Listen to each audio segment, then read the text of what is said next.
Hey, it's election time in the US, which means there are a lot of presentations going on. There's just a lot of speeches. And so, since one thing that I do is coach executives on how to give better presentations, what we're going to do in this video, I'm going to walk through 2 mistakes and 2 things that the candidates have done well. Now, this is not a political video, so to keep it fair, we'll pick out one thing that didn't go well for each candidate and one thing that I think they did well for each candidate, at least in my opinion. All right, so let's go ahead and jump in here, and we'll start with a clip from Vice President Harris. I think she was in Michigan at the time.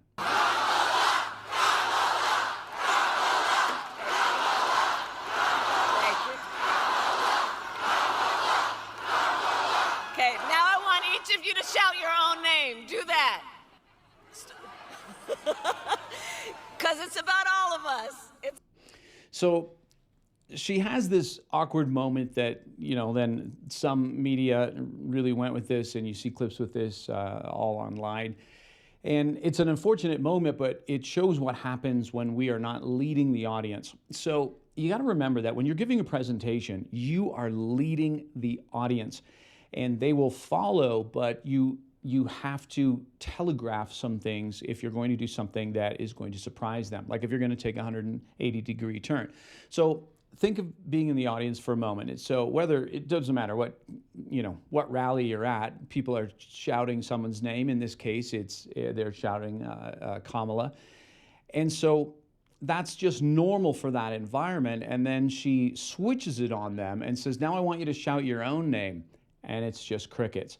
Well, there's a couple reasons for this. Number one is that half the people probably didn't even hear her because they're all shouting, right? The second thing is it's just so unexpected that people would be like, wait, what did she say? What am I supposed to do? And so if you're going to give the audience an instruction, number one, it's got to be clear, but number two, you've got to telegraph it before. So in this setting, what might have been better for her, because I get the point she was trying to make. Hey, it's not about me, it's about all of us. So what would have been a better moment for her is to say, hey, thank you, but you know what, it's not about me, it's really about all of us. So, hey, let's do something fun for a moment.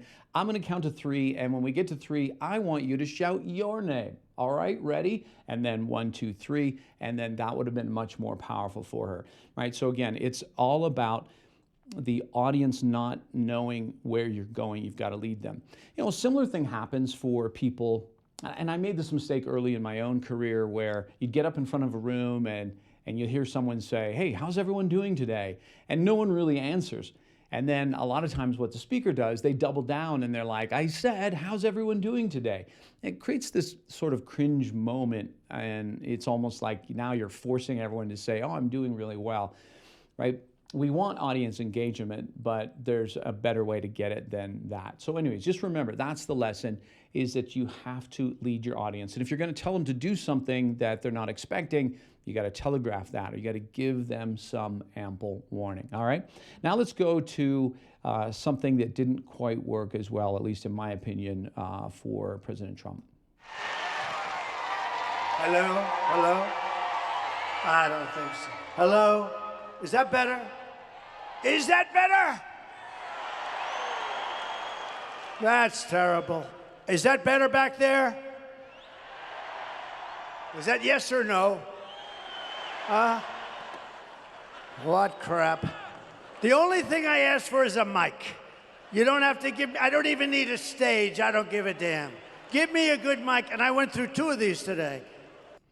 So I won't play the whole clip there, but basically what's happening is President Trump is having sound difficulty, right? Technical difficulty, and that can happen, right, in any venue.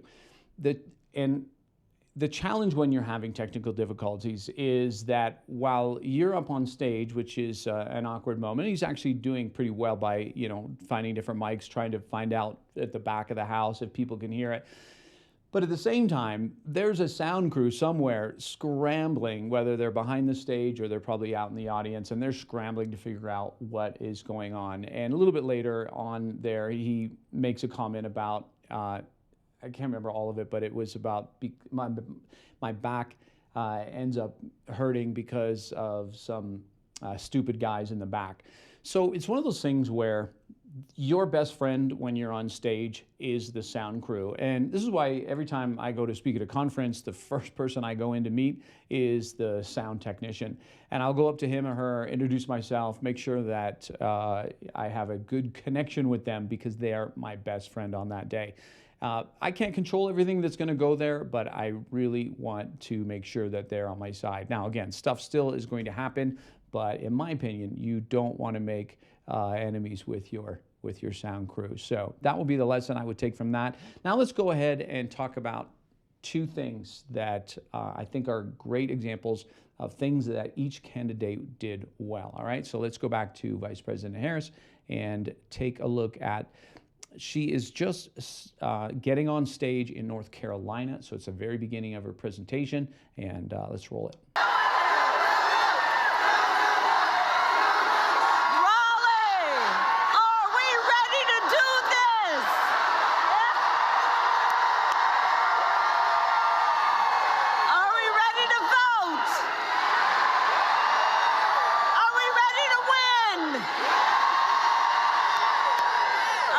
Good to be back in North Carolina. The things that I want to mention here are she gets on stage, and I don't know who was before her, but whoever was on before her, they really got the crowd ramped up, right? So she gets on stage, and the crowd is already elevated from an energy perspective. And one of the things you want to do as a speaker is you always want to read the energy when you get up. Now, most of us who get up on stage, the audience is not going to be in this fever pitch. They're not going to be yelling our name. Right? It's usually you're getting introduced at a convention or a conference or at a business, and it's usually pretty quiet. And so that's one thing. You're starting with low energy, and then it's on you to really bring it up. But if the energy has been set high for you, then you don't want to mess it up. And you can with the first words that come out of your mouth. And she doesn't do that, right? She does a good job by keeping the energy up. And she, of course, mentions Raleigh, and then she asks three questions, right? Are we ready to do this? Are we ready to vote? And are we ready to win? Now, there's something about this idea of the rule of three. Three is a very powerful thing for us. We find it in humor. We find it in, it's just how we like to remember points when someone is giving us points. And so she asks these, in a sense, rhetorical questions, but people can answer to them, and each one goes up, right? Are we ready to do this? Are we ready to vote? Are we ready to win? So whether she came up with that or her speechwriters, either one, it's a great intro to an audience that already is charged up and energized, because had she come in there and tried to do a dramatic beginning to that presentation, like a story. Had she launched into a story in that moment, like, let me tell you about a time when, I was, 18 or something, then the audience would have been brought down immediately. So that's the idea, is reading the energy at the beginning and knowing if it's already up, great, don't kill it. And if it's low, then of course, you've got to find different ways that you're going to go ahead and bring that up. All right. So that's an example of what Vice President Harris did well. Now let's take a look at President Trump. Thank you very much. So this outfit, is when he called us all garbage. How stupid! What a stupid word. That blows deplorable away, don't you think? Of course, I thought irredeemable when she said deplorable or irredeemable. I thought irredeemable was actually worse, but deplorable seemed to catch up. But this garbage stuff blows it away. So I'm in this beautiful plane. I'm enjoying myself. So in this video, Trump goes on to tell a bit of the story about how this happened. But what I want to point out here is that he does a couple of things. Number one, he seizes on a trend.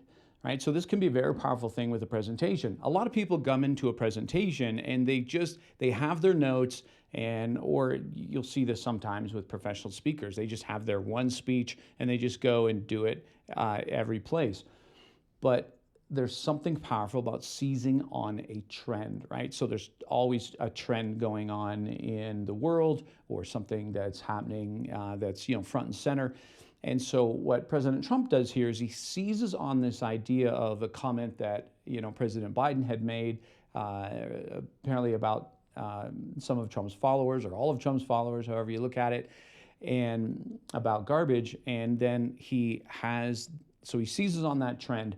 But then the second thing I want to mention here is he ties in a prop, and the prop is the vest of the garbage workers. I'm sure there's a better term for garbage workers, whatever they go by. But anyways, that's what he brings, that vest on stage. And so it ties in a very powerful visual. And the reason it's powerful is a couple things. Number one, it's bright orange, like you can't miss it. Number two, it's powerful because it's unexpected. And so what it does is it ties something that's visual and unexpected, which always produces some kind of extra awareness for us, to the point that he wants to make, right? And so he's capitalizing on this point, and he's tied in a simple prop with it to make that connection.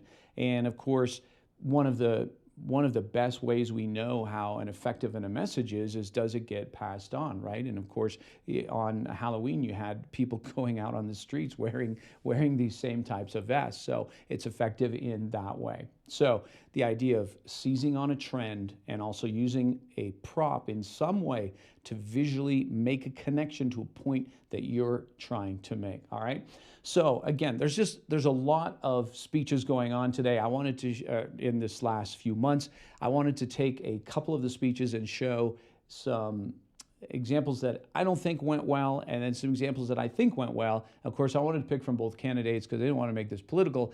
I wanted to make this a video about learning from others about presentation skills. Now, look, I've made tons of mistakes in my career. I mean, I've given almost over 3,000 presentations, and there's tons of gaffes in there for me as well, for sure.